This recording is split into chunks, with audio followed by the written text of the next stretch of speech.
Komisi Nasional Hak Asasi Manusia atau Komnas HAM memastikan hadir dalam rekonstruksi tewasnya Brigadir J pada Selasa 30 Agustus 2022. Hal itu disampaikan oleh Ketua Komnas HAM Taufan Damanik. Taufan Damanik menyebut pihaknya akan hadir memenuhi permintaan Polri. Dikutip dari tribunnews.com, surat resmi dari Polri telah diterima Komnas HAM pada 27 Agustus lalu. Terkait permintaan itu, Taufan menyatakan pihaknya menerima dan memastikan hadir dalam rekonstruksi Brigadir J. Bahkan Taufan pun akan mendampingi langsung bersama Komisioner Komnas HAM lain yakni Khairul Anam serta BK Ulung Hapsara.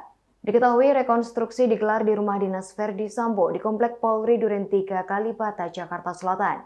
Rekonstruksi digelar dengan menghadirkan seluruh tersangka dalam kasus ini.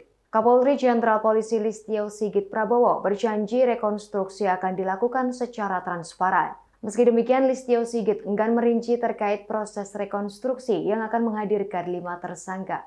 Hal itu karena sudah masuk dalam teknis penyidikan. Mengenai hal itu, Listio Sigit menyerahkan kepada penyidik.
Demikian informasi kali ini, nantikan informasi terbaru lainnya hanya di kanal YouTube Tribun News.